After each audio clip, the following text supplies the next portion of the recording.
All right. Hello, everybody, and thank you so much for joining us today for our webinar. Today's webinar is Become a Special Agent for BEC. Business email compromise has disastrous consequences for victims, from financial losses due to fraudulent payments, stolen proprietary information and extortion demands, to reputation damage resulting from compromised business systems. Today, we're going to discuss BEC, how it connects to criminal activity, new emerging tactics from threat actors, the latest threats we've uncovered, and even a recent case study. Leading us through this conversation today is Tanya Dudley, VP and Chief Information Security Officer here at Cofense. And from the United States Secret Service, joining us today are Michael Johns, Director of Private and Public Sector Outreach for Cybersecurity, Abigail Terrell, Special Agent, and Stephen Doherty, a financial investigator and forensic analyst. Welcome, Tanya, Michael, Abigail, and Stephen, and thank you for giving us your time and expertise today. Just a couple of housekeeping topics before we get started. You can ask questions at any time during the session using the Q&A window that you see in your console, but we'll also save time at the end of the discussions today for open Q&A. So any questions that pop up throughout, we may answer some of those as we go along, or we may save those just for the end. This webinar is being recorded, and everybody here today will receive a link to the recording once we've concluded. And finally, on the right side of your console, you'll find links to some mostly ungated educational resources that you can peruse and consume at any time. So please click, review, and enjoy. And with all of that out of the way, I will pass things over to you, Tanya. Thank you, Chrissy. And thanks everyone for joining us today. I'm so excited that we have our special guest with us today. I know we've done several BEC, business email compromise webinars in the past, but when I saw these guys speak in December at a tabletop exercise, I was really excited to be able to see that we actually have some people that are really fighting to how we can defend against this, right? And really start to defend against this threat that many organizations are dealing with today. So real quick, I'm just gonna talk about who Cofense is in case you haven't heard of us. This is the first time you're joining us. And then I'm going to go over a few of the BEC resources that we have provided on our website. And then I'll hand it over to the Secret Service team to go through what it is that they do and how they are helping us fight this, this threat. And then we'll wrap it up with Q&A. So anytime along the way, if you have any questions, like Chrissy mentioned, put it in the Q&A and we'll get to those at the end. So just real quick, who Cofense is. So we are an email security organization. We have products that help you defend against phishing threats that land in your inbox that have already made it through your defenses, you know, from training your users on how to recognize those and to report those, getting them off to your security operations team, having products that can help them manage and quickly mitigate those threats as they land in your inbox. And then through all of this, we have our intelligence product, our human vetted phishing threats, IOCs, indicators that can help you identify those in your environment and get those mitigated. So real quick before I hand it off to the team, so we have on our Cofense website, the image on the left-hand side is our BEC resource center that we have. If you can find that under our resources on the Cofense webpage. There's lots of great content there on, you know, what you can do about BEC, some videos that our principal threat advisor, Ronnie Tokazowski, who is very well known in this community defending against the business email compromise. And then on the right-hand side in our SegMist database, so we have lots of images because oftentimes I feel when I'm talking to organizations or individuals about, what a real fish looks like, oftentimes we don't ourselves get one, right? So what does that look like? How can we help people identify what those are? When it comes to BEC, it's one of those things that we can't really simulate the same way that a threat actor is because there's no link, no attachment in there. So we have lots of images in there. I often speak to some of our PhishMe operators who will take those images, put it out in a newsletter to let their teams know, hey, look out for these types of emails that are coming from you.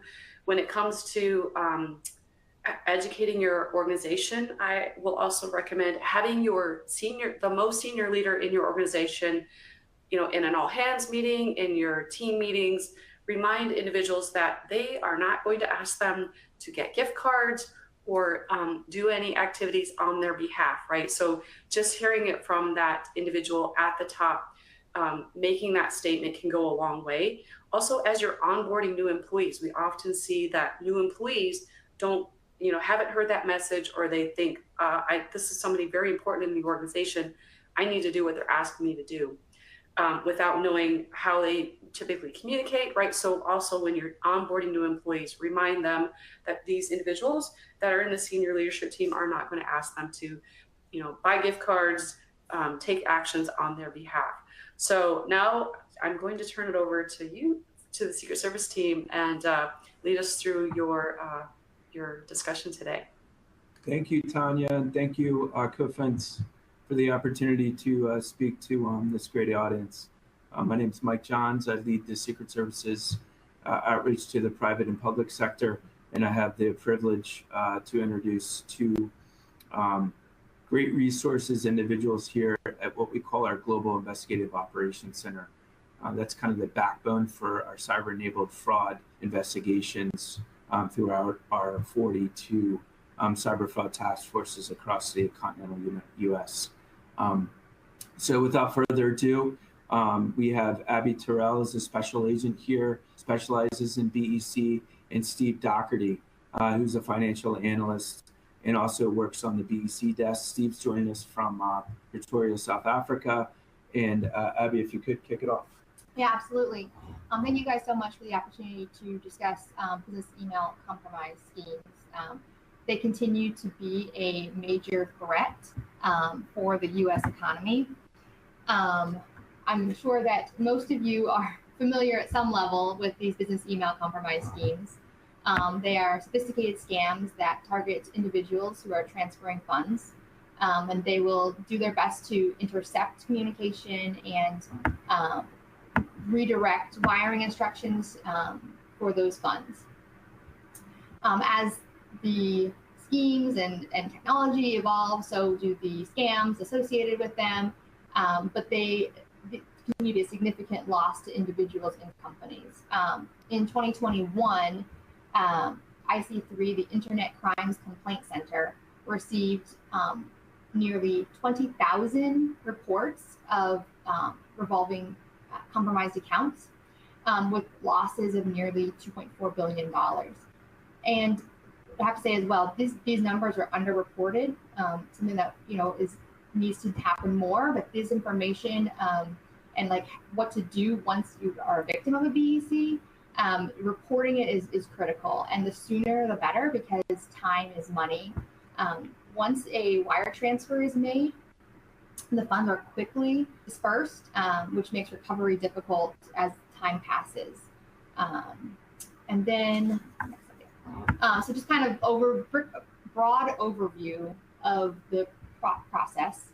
And again, especially with the rise of COVID and there's more and more online communication and emails that have happened, and teleworking and just virtual communication has become a bit even bigger part of our lives.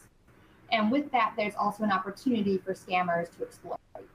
And so because we all are in our email inboxes every single day, emails are a normal part of our lives, and they use that very effectively. So an employee may receive an email correspondence as related to regular and expected business operations. And it's then used, cyber criminals will then infiltrate the email addresses and set up unauthorized rules. And sometimes they will also then spoof domains. So they'll create a domain with a lookalike, with a letter or a number that's different or added to a legitimate company, and set up an email account with that and use that to then send fraudulent wire instructions, which is like kind of like the third step of this process. The fourth step is then that information is sent to the victim. The victim then responds to that, thinking that they've received legitimate instructions, and then send those funds. And then the fifth step is that once the funds are transferred to these accounts, And what we see a lot of times with these accounts is that some of them are set up for the purpose of fraud. So we'll have individuals that come to the United States or recruited here in the United States to open bank accounts using fraudulent identities to receive these frauds. We also see a large number of individuals that are being used as unwitting money mules. They're typically romance scam victims. And it's sad, especially today on Valentine's Day, to talk about the number of people who think they have found love online, only to have that love turned into being used as an instrument of money laundering. And so we see that, unfortunately, time and time again, where they meet somebody, they give them their account information, they are allegedly doing legitimate businesses overseas, but for whatever reason, their bank account here isn't working, so they'll allow them to transfer money into it, and they think that they are somehow assisting the person that they have fallen in love with, when instead they're being used to launder business email compromise schemes. I talked to one individual who, in a matter of days, received multiple business email compromise scheme wires into his account, and he was convinced that he was helping his fiance recover her inheritance, when in reality, he was just being used to launder money. So it makes it's a very multifaceted and multi-layered thing with because you have multiple scams going on, and the victims also multiple scams, which makes it difficult for investigations as well as for recovering money. And unfortunately, everyone is at risk. This doesn't matter if you're a large company or a small mom and pop shop, everyone is at risk. If you use email, you are unfortunately at risk of being part of a business email compromise scheme.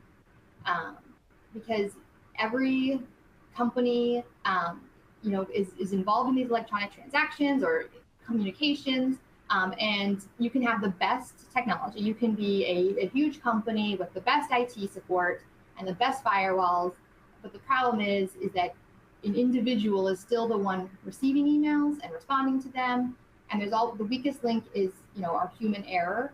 And so we can be getting all this information, and that's why education is so important, and educating your employees to know what to look out for.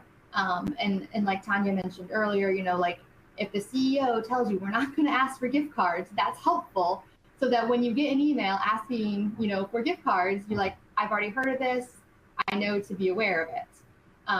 But just a reminder that unfortunately everyone can fall victim to BECs and needs to be on their guard.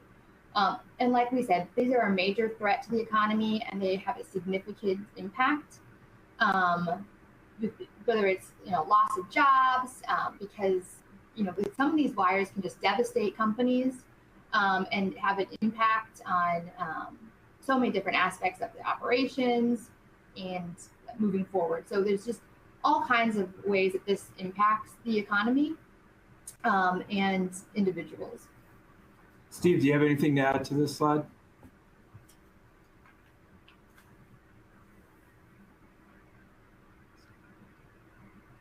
Steve, we're not hearing you.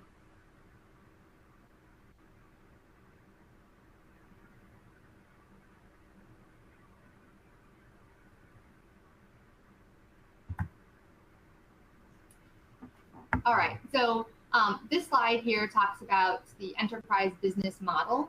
And unfortunately, business email compromise schemes and fraud schemes in general are a way of life for some people, for scammers, and they operate them as if they are actual businesses. You have your top level, your C-suite individuals who will target businesses, and so you've got all these different little facets that compose either the, like an actual company, where you have vendors, you'll have your individuals, like the IT section that carries out the hacking and the malware and the email monitoring. What we see oftentimes is that they will be in the email inboxes, monitoring that until there's an invoice or something that's alerts them that, hey, we're getting ready to have wire transfer, let's be involved in this. With those emails as well, they'll set up rules typically, and I think we're going to be talking about that a little bit later in the presentation as well. But just touch on it briefly here, that there's these rules that they will set up, and they can set up keywords. So when wire or ACH or, there's certain key terms, bank information, when those are part of an email, they can forward that email unbeknownst to, the account holder of the inbox to the scammer. So when you see these cyber actors will typically set up emails and communication inside of them to alert them that a transaction may be coming. And then they usually set up auto delete on top of yes, it, right? Yeah, and so yeah. And really, this is an opportunity for the audience to understand what you're battling. This is not folks in your, bad 2 or 3 bad guys in your basement. They're supremely organized. They reinvest into their business model. If you just take a look at the slide itself, it really depicts, the strength and the willingness for them to continue to exploit and steal money from the good guys, folks like you guys on the line. I was fascinated when you showed this slide in December of the burn party, right? At the end, right? Burn it all down after they've done their damage, right? And to cover their tracks. Yeah, we see that so often. We'll see that, we'll see accounts that are deleted. So we'll see maybe there's like a Gmail account that, the email are forwarded to or something. And then we'll see, the deletion date is, shortly after that BC when we, get legal process on that. And we'll see like logs have been deleted. They'll go in and delete the rules that they were using to track you. So the only way you would have any sort of knowledge of it is if you keep those logs. So I'll just put a plug in for that as well here. Keeping activity logs, IP logs, all kinds of those like unified audit logs for a company for as long as possible is very helpful, because a lot of times they can be in an inbox and monitoring it for months before the scheme actually, the wire transfer actually happens. And if you're only keeping logs for 7 days or 30 days, it can be difficult to, backtrack and identify when the intrusion actually occurred, or, what those indicators of compromise are. The key takeaway from this slide, though, is the fact that it's so important for you to realize what you're up against. So having an incident response plan, an incident response team, knowing what resources the bad guys have and the strength in numbers. So that's really what this slide is here to emphasize. Steve, can you hear us now? Yeah, I can hear you. Can you hear me? Yep. Okay, great. Yeah, so coming in on this slide here about the burn party. One thing we really want to stress is the efficiency and economical nature of these bad actors. This enterprise business model here, to really go out and set up a BEC enterprise, you can really do it in approximately $250 to buy all the tools you may need to pull one of these off. In the summer of 2020, in the throes of COVID, we saw a stark decrease in BEC activity that was reported to us at the Secret Service.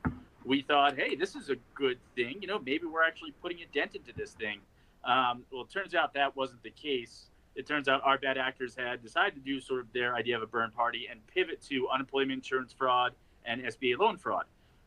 So that was great. But, in the fall of 2020 and spring of 2021, the BEC numbers shot up and skyrocketed because all the bad actors pivoted from the UI and PPP loan fraud back to BEC.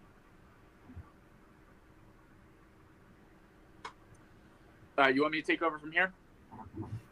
Yeah, Steve, keep going. All right, cool. I'm on slide 7, so if you can get that to there, and I'll just direct you guys to change the slides. So how are these guys really pulling off these schemes? The one thing I want to stress here, and I want to talk about what we're going to see in 2023, is the industrialization of business email compromise. Now, a lot of you really know how this playbook occurs, right? Our bad actors infiltrate an email account, they get in, and they figure out how to get that good information and use it against you. I call it harvesting and obtaining contemporaneous and privileged information. Well, how are they getting it, right? First, they're getting to email accounts through various ways. Most popular probably is phishing. Other ways they do it, they just comb and harvest prior data breaches and see if they can get into email accounts that way using pre-existing username and passwords. So there's multiple ways they're trying to pull this off.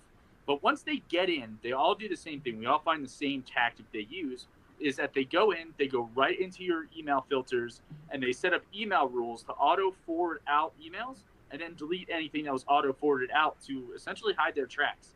So this is all happening in the background. You are not seeing this actively happen in your email inbox. In fact, the only way you can really detect it is if you know or think to regularly go and check, hey, I need to check my email rules or my auto filters to see if anything odd has been set up. So with that in mind, as these emails come in, they're getting very particular about what they want to look at. So, you get 1,000 emails a day, they don't care about every email.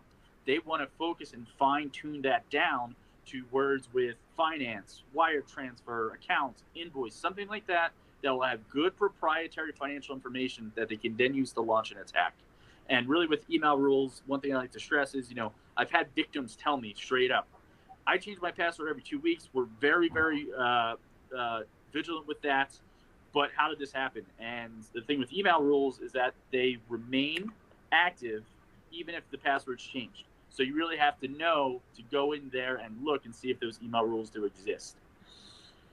All right, so next slide, if we can.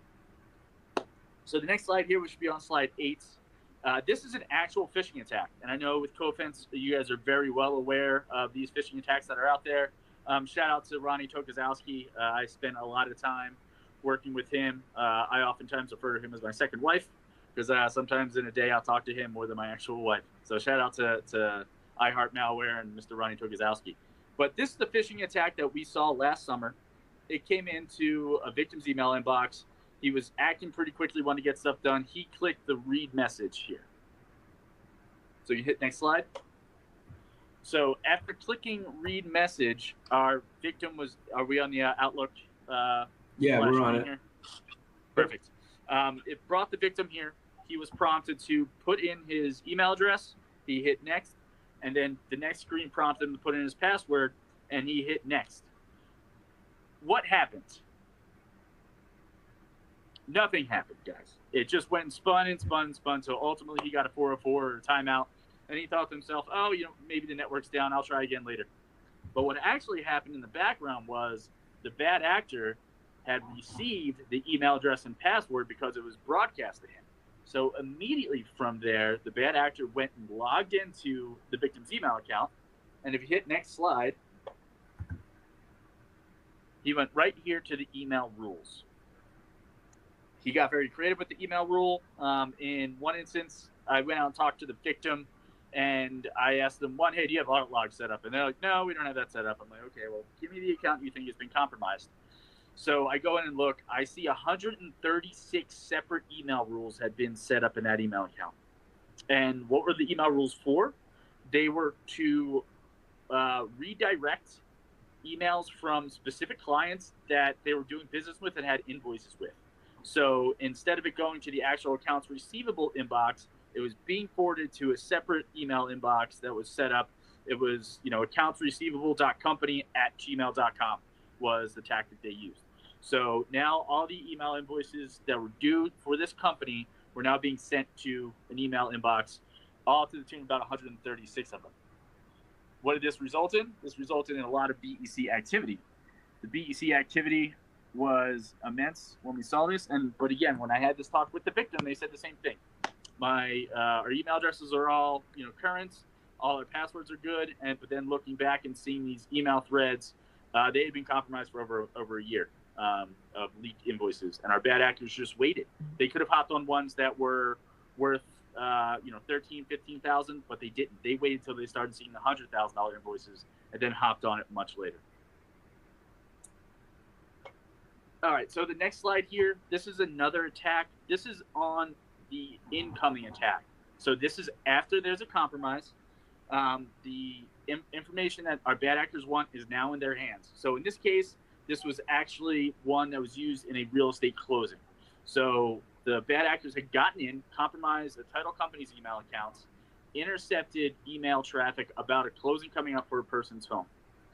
Well, what the bad actor did was they had all of those emails that were forwarded to them, and they went and copied and pasted a prior thread of 17 different emails into one email. So it looked like all one continuous conversation. And then they even, if you see this here, thanks for the heads up. They actually gave validation to the victim that, hey, I'm the one you're talking to. We're referencing stuff in the prior email, so to them it looks 100% normal. They have full trust. The one thing they didn't do is our bad actors used what's known as a display name tactic, and they also set up a spoofed email address that was one letter off from the title company. So if you can see here, I do a little highlight red flag. There's a second T in the middle of the word title. So they use a display name masking where it showed the actual closer's name at the spoofed email account, and there, boom, that's your red flag. Then here they lay it out, attached the wire instructions there. Our victim printed it out, went to the bank, and boom, the bank said, oh yeah, that's the letterhead of the title company. We've dealt with them before. Let's wire out your $200,000. Unfortunately, the account in that wire transfer instructions was fraudulent. So this Steve, is really what you're saying, hey Steve, so really what you're saying is a lot of the red flags that used to be maybe 2-3 years ago, i.e. the grammar and everything, they've really matured in that aspect. So being able to identify the bad grammar, the language, it's really become more personal, much like the romance scams and everything. Exactly, Mike. And actually, I'm glad you brought that up, because really I want to focus on here is the industrialization of fraud, guys. What you're seeing here is, your standard BEC playbook from soup to nuts with the, phishing attack, getting in, setting the rules, and sending the attack email, right? They always have, these little red flags, these little things that are odd, particularly with the grammar. But in 2023, we're really going to see that go away because our guys are getting a lot better. Can you go to the next slide? So are we on slide 12? Technical applications, industrialization of fraud. Perfect. Thank you. So, guys, we're seeing them really get into this space using things to make their attacks so much better and so much more polished. A few things we're starting to see here, and we think we're going to see in 2023, ChatGPT, which I'm going to actually walk through of how they can craft their attack emails here in the next couple slides. Spoof card, callback spoofing, stuff like that. So here is really interesting. Here, what they're doing is they're inserting phone numbers for you to call to verify, where they're even saying, hey, here are the new wire instructions. Please call me to verify these. And they are using spoof card, which you can actually change your name to be a man or a woman. So if the closer is a woman, you can have it switch to be the closer. You can even have it add background noise. So you can say, hey, call me real quick. I'm in a crowded space, but I'll try to respond. So now it's, you want to rush, you got to get through it. You're not going to hear things as well because they can add all this stuff.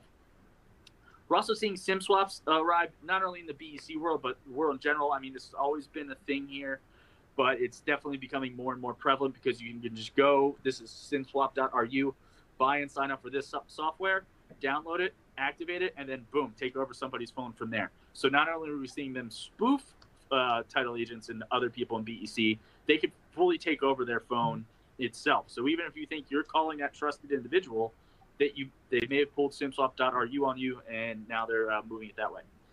We are seeing deepfakes, particularly with voice replication. So they'll say, hey, let's do a Zoom call, and the video will be messed up, similar to kind of what I'm doing now. I'm in Africa, my internet's not as good, so let's just do a Zoom call, but it's just going to be my voice, and they could use deepfakes and AI technology there to get confirmation.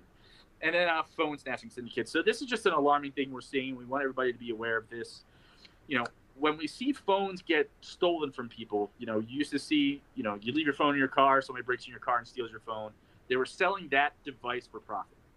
Now, that's not necessarily the case. We're actually seeing phones being stolen from people within an hour, banking apps being accessed, and money being drained from bank accounts, or the phone being used for other nefarious purposes because they're able to crack into the phones.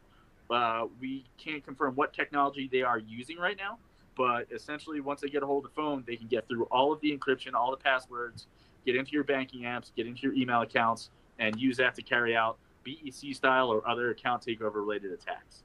So we're really starting to see, guys, the technological applications to BEC and cyber fraud in general in 2023. And again, I talked about the cost of entry and the ROI on BEC.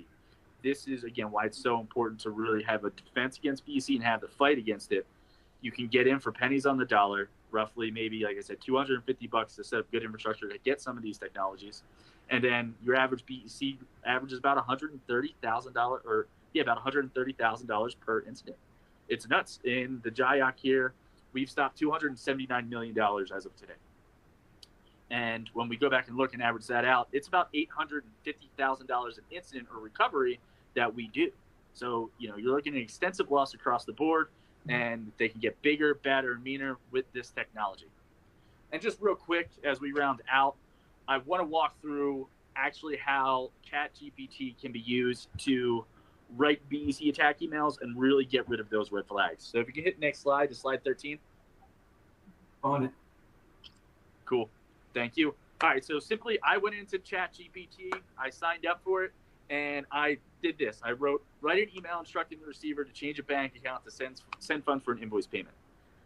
Instantly, I have ChatGPT develop this email for me. The grammar is perfect. It will have all the information I need, perfect. And one thing I like to point out in this email address, when you guys see your attack emails that contain financial information, I'd say 85 to 90% of our bad actors don't understand what the word routing is. Instead of routing number, they will put routine number. And I say that to everybody. If you see the word routine number in any email, consider it a BEC attack and fraud. Well, with ChatGPT, that corrects that. That problem isn't in there anymore. So now, you get this well-worded email with all the information. It looks good to you. You could even say, hey, to confirm, please call my phone. And they use the spoof card or SIM swap or another technology. And boom, everything's buttoned up there for them to launch this attack and to be as polished as possible. So pretty scary. And actually what's fun with this, when I was researching this, I was talking to another security expert, and I was just getting fun with it. You can get very, very granular with this. I actually said in one of them, write an email using Midwest vernacular in a friendly means to ask him to switch a bank account. And it said, instead of dear receiver's names, it said, howdy, Tom, because I was using the name Tom. And it was very, hey, man, things are going well on this side. Can you just send the funds to this new bank account? And it did it. It looked incredibly scary that it can, you can say the word Midwest vernacular, and it will turn out an email in that phrasing. So that's how kind of good these are getting, and it's free. It didn't cost me anything. I went, opened up a trial account, put this in, and literally I'd say within 3.5 minutes, I had multiple of these transcribed out that I could just copy and paste it in the emails and launch them off at scale. Now, imagine you have not just one person doing these, but you have an almost boiler room style operation, which we're seeing, that they're just launching these out. And like I said, $130,000 per loss per incident. You get a couple of these going a day or a week, and you're making good money, and you're hurting U.S. businesses and individuals. So I want to Steve, talk real quickly about the down payment to crypto using ChatGPT. Yep. So that's where we are. So if you hit next slide. So, again, to really embrace 2023 and technology. So with BEC, with the recovery we do, in the JIAC, we have our rapid response team that we're going to talk about here in a second. But we used to have a good 48 hours, really, to locate funds, stop bank accounts, get money back. Now our bad actors are definitely very much using and embracing cryptocurrency because it's taking out a lot of the traditional money laundering hops that they prior needed to get the money around the world and back in their hands. Now they can just have it go to a crypto wallet. And so right here, same thing. I literally went into ChatGPT and I said, draft an email to change down payment from a bank account to cryptocurrency wallet. And boom, they even put in an explanation, due to increased demand and accessibility, our company has decided to accept payment in cryptocurrency. I mean, that was unprompted by me. Literally, I just put in the prompt up top and it went and churned out this email. So pretty damn easy to get these going and make them look good. All right. So, we want to put out there, we hope nobody falls victim to BEC. If you guys can go to slide 15, that'd be great. We really want everybody to be aware. We don't want BEC to happen, but God forbid if one does. This is sort of the roadmap that you have to follow. Abby touched upon this earlier, guys. Time is money with BEC. As I said, we used to have that 48-hour window to get BEC funds back. Now we're down to 12. Usually as soon as the bank's open or as soon as that money is accessible by our bad actors, whether it's a witting money mule or unwitting money mule, it's being moved very quickly now because the criminal actors know that we can get after it, the banks can stop it, so they try to move it as quickly as possible to obfuscate what happened. So first things first, have your victim contact their bank immediately and say, hey, this was fraudulent. We just found out about it. Can you please send a wire recall? Please do that, because the banks can work as quickly as possible between the banks, hopefully, to get funds back. We also recommend right after that is to move communications out of band or to alternate communications. What does that mean? That means don't use your email addresses that you believe may be compromised, because you don't know where your bad actors are sitting. Sort of funny story, not funny, a little scary actually. So I was working at BEC, and I was talking to a bank investigator, and the bank investigator called me, and he's like, hey man, that account you sent over, it just got $1.3 million in what looks like a BEC. I'm like, interesting, okay. Can you tell me who sent the wire? He gave me a little snippet of the wire. So I tried to figure out who sent it. It ended up being a commercial advertiser in the South, and they had sent the money that they're buying a new property for their office. And so I start cold calling this company. I'm getting nowhere. I was able to figure out, just by doing research, the way the email addresses were set up. And so I just start emailing who I think are, the manager, the CFO, CEO, whoever I could, to get them to call me back saying, hey, I think I found some of your money based on a BEC scheme. And eventually we got it all sorted. They ended up calling the Secret Service field office. They confirmed who I was, and I talked to them.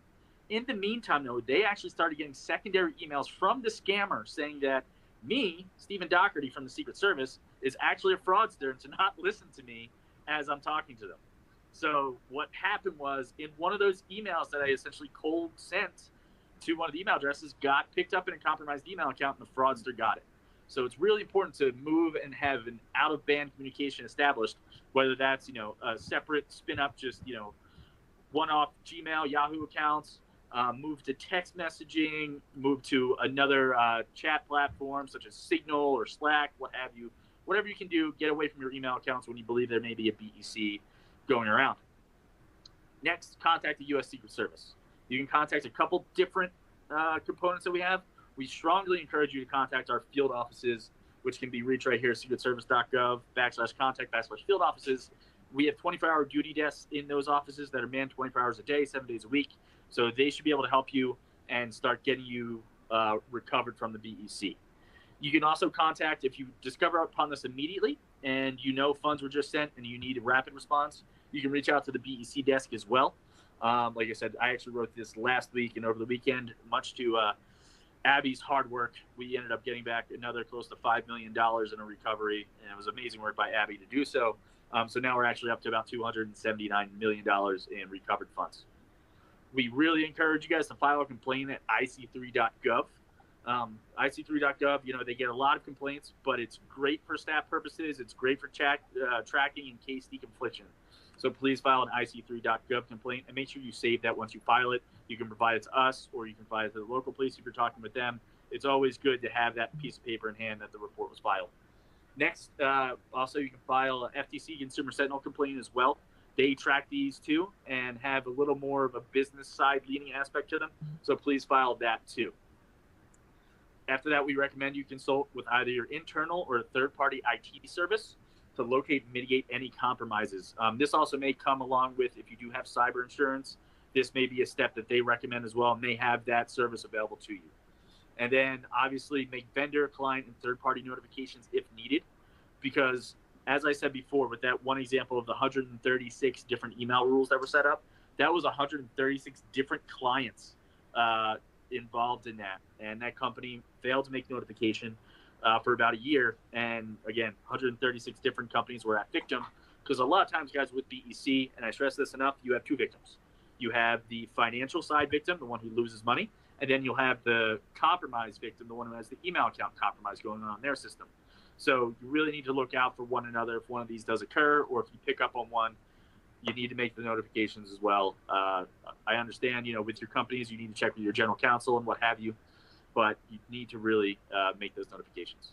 So that's the roadmap if one of these does happen to you. So screenshot this or take a picture of it and keep it handy if you guys need it.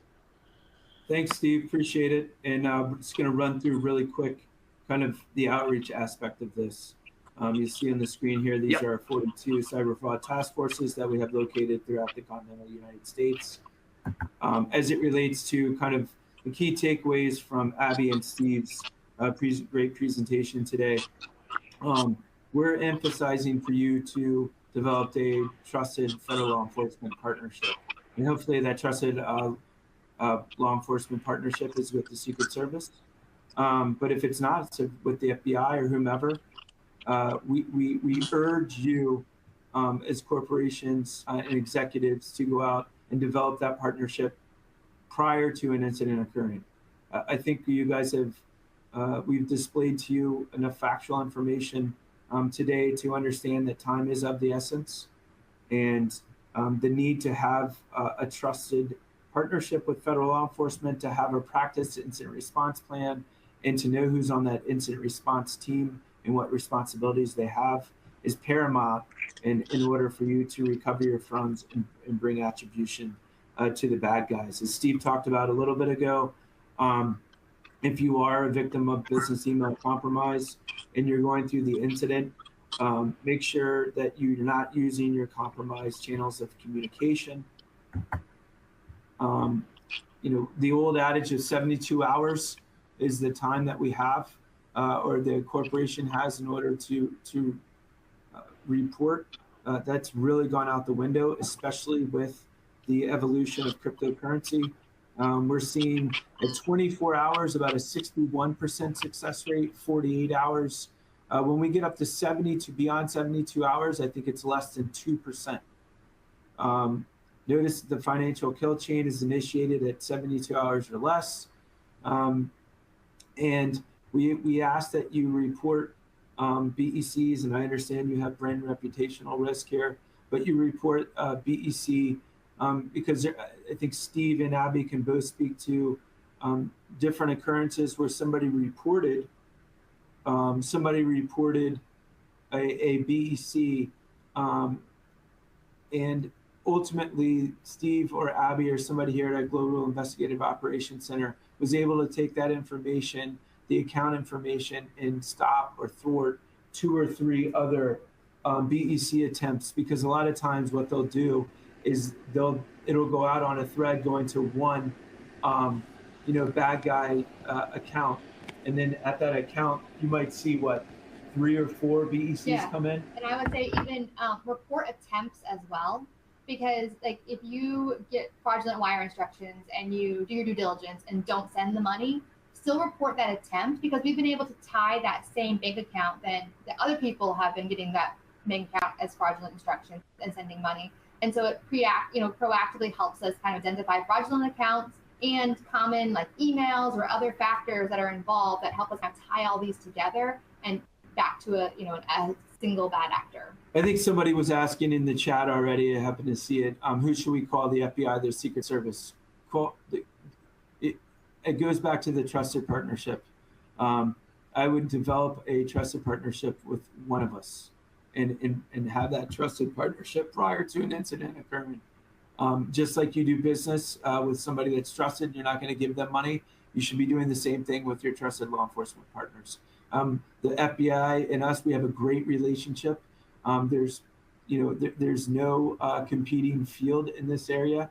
So whoever that trusted partnership may be, hopefully it's with the Secret Service, but our urge is for you to develop that trusted partnership. It gives you the best ability, your executives, your board, general counsel, etc., the best avenue in resources in order to recoup your funds and bring attribution to the bad actors. So key takeaways, I think Steve's covered a lot of this. Again, we're emphasizing, and here's one other thing. For those of you that are doing tabletop exercises, one, I think it's paramount that you do the tabletop exercises and you involve those internal stakeholders that are actually making the decisions, so you understand how different lines of business are affected by different decisions, and then you can scope your plan accordingly. But more importantly, that you've actually practiced it in a setting, and then you have a better idea of maybe some of the roadblocks you're going to hit. But if you're not comfortable with allowing law enforcement, Secret Service to sit during the entirety, involve them just in the part of, hey, we're going to call the Secret Service in our tabletop exercise. let's see what they're going to do. Maybe some of the issues that your general counsel, your executives, your chief operating officer may have, a lot of those questions or concerns can be answered during these tabletop exercises. So I think at this point, we're going to turn it back over to Tanya. Yeah. And we'll begin our Q&A. So thanks a lot, Tanya, for this opportunity. This was great. Yeah, thank you guys for being here. So I do want to make a comment quickly because I know, Abigail, you talked about how you've seen several of the same. So I was actually looking at some of our Phishing Defense Center data, and I saw that one email account across 7 different customers, and I'm seeing multiples of those, which I'm going to highlight in our annual report coming up next month. But yeah, so report those things. Also, I always recommend, like, if you can disable auto forwarding rules, that will save you, right? So, and maybe you have some business processes. I know it was one of the very first things I did when I took over the CISO role is disabling that auto forwarding. But then I found out that I have some systems that used it. So then we were able to just limit it to those business processes that needed it, but not to individuals, right? So as much as you can mitigate that, disable that. And then when you have a credential phish, go look to see, are the rules set up right? Because maybe in that instance of changing that password, right, that we're able to do that. Let me see. You mentioned a few things about the dollar amount. Is there a limitation that you guys have as far as when somebody reports to you of when you'll, what amount you would research or go after? Absolutely not. Just as we just spoke about, even if you report, there's many instances where that report has led to actually the saving of your peers within your industry or other industries. You know, where that either email or that bank account is being utilized in the same way for, let's say, 9 or 10 other BECs that are ongoing. So it may not directly affect you. You're ahead of the game, but you might be saving some of your peers in the industry. So what I often say, because I have a finance background in my early career, and when I first started seeing these back when Ronnie and I chatted in 2015 or earlier, these are business processes that are being averted, right? So at the end of the day, work with your finance teams and your accounts payable, your accounts receivable, how you can put processes in place, right, to look for these things. How do you mitigate these? I talked to a CISO who was really struggling with, okay, how can I fix this with technology? Because he lost money, right? And so he lost money and then decided, I'm putting a 3-day hold on any bank account changes because I want you to verify, because the threat actors literally put up a spoofed web page, right? Everything that we kind of went through in all of those examples, where he instituted a process, the CISO, right, on the finance team, right, when it really isn't really a cybersecurity issue, it's really a business process issue, but there's things that we have to work together with the business on, and this is one of those great examples of that. I know you guys are sitting on the edge of your seat to say something, and then I'll look through these questions here. So the only thing I'm going to add, and I'll turn it over to Steve and Abby, is, 91% is right around the number that we hear, that this is human error. You can have the best technology,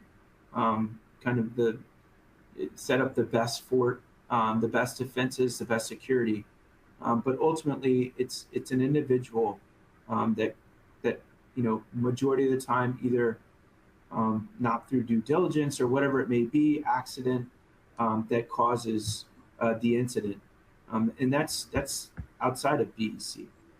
So what I would say is I'd urge those on the call to develop a culture that strengthens and enables your employees, especially your frontline employees, to report. It's difficult, right? Because it's training. But much like you're doing here, you're attending this, education and awareness on this, come up with easy ways to train your employees so that they're more willing and wanting to report these type of incidents. Yeah, I think that, the education component is just so critical. And again, like recognizing that calling a verified individual, a lot of times you'll get an email and they may change the phone number in the signature line. Everything looks the same. Don't call the number. If you're on your phone, you just click on the number and call them. Call a verified person, because I've worked one case where the individual got an email. They questioned it, like, this looks suspicious. They attached it to a different email and sent a new email to a different person. But again, the whole account, the whole company had been compromised. And so they thought they were doing their part with checking, but that account had also been compromised. And so you have to, speak to someone on the phone that you know and trust, and just don't fall for these changing wire transactions. And speaking to that too, and Steve can jump in here as well, but the stress of offline communications, they will sit inside and they will start answering some of the emails when you start to realize that you're involved in an incident. That's how crafty they are. Yeah. So understand that they're going to hit you from both sides. They're going to reassure you that, no, don't worry about it. Or, I think that was a glitch or an error. Let's continue in the process. That's why it's important, if you do think you're a victim of an incident, that you have offline communications that are separate, in a separate system, to be able to communicate, to verify and continue the process. So we've had a few questions come in related to SMS. So what should we do about the SMS text? When we get them over text, right? It's hard. You can't really forward it that like you can an email off to your security team. I know some, for our phishing defense center customers, we always recommend that they attach it in an email and send it off, right? So we can at least track that phone number. We talked a little bit about them spoofing or SIM swapping. I know that some of the providers now, like I know Verizon, I'm pretty sure AT&T does, where you can lock your SIM, but that only protects your phone number from getting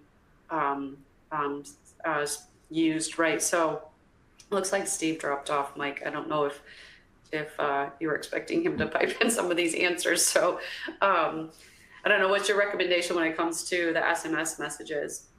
Yeah, with the SMS, it's really a hard one. People, they use VoIP numbers a lot of times to send these out, and the numbers change constantly. And, obviously reporting them, because what we'll do is we'll, like when we're building an investigation or a case and we're trying to put things together, we'll, search databases for these numbers and say, oh, look, this popped up, 74 other times it has been reported, and we can then kind of start putting things together. So again, I can't stress enough education and reporting. The reporting aspect of it, it's like IC3. I know a lot of people will go to their locals. Locals don't always know what to do with some of these. So reporting to a federal agency, whether it's through the FTC, through the Secret Service, through the IC3.gov, just reporting information allows us to kind of build cases. And eventually someone makes a mistake. These bad actors, they're good, but they're not always perfect. So we can get enough data points together as far as that, but a screenshot of it with the number as well. Go old school and go out and have a cup of coffee with your local Secret Service agent. Okay, and I mean that honestly. Yeah, that's a good point, because we did have several questions of how do we establish that relationship, right? Can you just walk up to the FBI or Secret Service office and say, hey, I want to meet with who's my local representative? I know I've been at some of your events, right? And there's people who can at least connect you to somebody, right? Even if, I don't know, can you email them, call them? How do you start that conversation? So we have 42 cyber fraud task forces around the country. So geographically, there should be an office within your AOR or your, area where your corporation is HQ'd or where you work. We'll be able to send out those resources to you, Tanya, if you can feed those to. Yeah, we're happy. We'll post it on the BEC site, right? Because I think that's a good place to at least get people information or where to start, right? Some people just need a direction of where do I start? Sure. So our cyber fraud task forces at these 42 locations, this is a culmination of a bunch of private sector partners, along with federal partners and along with SLTT, state, local, tribal, and territorial. So it's a culmination of all your federal resources, along with those that are members from the private sector community, those corporations. It's a great way to exchange information. They have quarterly, biannual meetings at the CFTFs. And it's really a good way to develop your Rolodex as it relates to, I have an issue, who can I call? Not only can I call my Secret Service, my local Secret Service CFTF, I'll be able to call, Mike Johns from company ABC, who just went through this maybe, or I just remembered Mike talking about a certain incident that seems similar to ours. Maybe I can pick up on pathways forward here. So be happy to share those contact information Yeah, that would be along with great. some other resources. Absolutely. Yeah.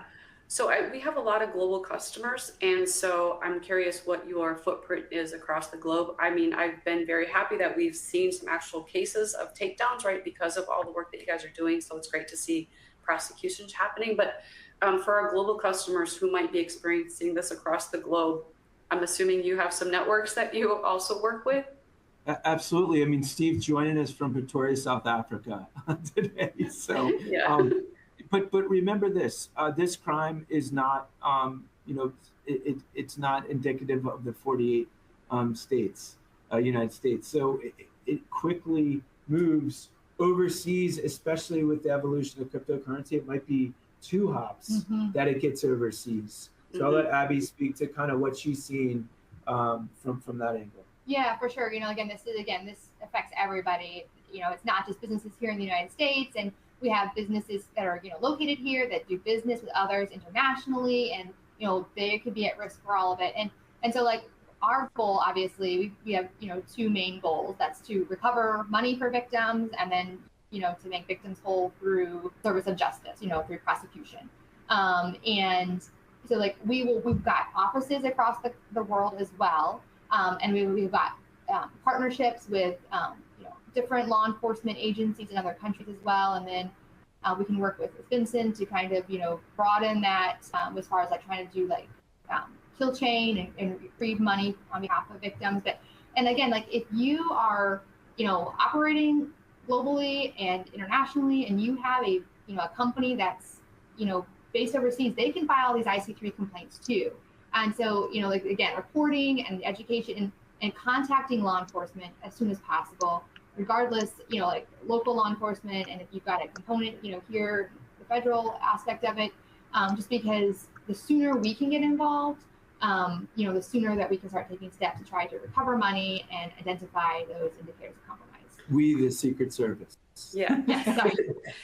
Well, I really appreciate having you guys today, and maybe we might have to have you back again and just do Q&A, right? Because I think we could talk for hours around all of these questions. And so if we didn't get to your question today, we will absolutely get back to you via email, work with the team to get you those responses.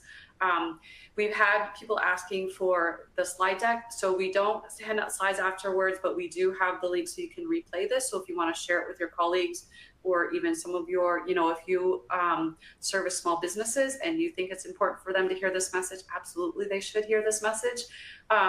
Get that link off to them. And so we'll get back to that. And I think, Christy, you're going to wrap us up here because we are at the top of the hour. But thank you guys again for joining us. Thank you, Tanya. Yeah, thank you all for such an informative and really engaging discussion. A lot of questions coming in. So again, thank you everybody for joining us today. If you haven't yet, check out the resources we've left on the right-hand side of your console. As Tanya mentioned, if we weren't able to get to your question, we'll follow up with you directly with an answer. And yeah, that about covers it. So again, thank you for joining us today. Thank you again, Tanya, Michael, Abigail, and Stephen, for sharing such great insights today. And we hope to see you all for our next webinar. And in the meantime, have a great rest of the day. Thank you. Bye. Bye. Thank you.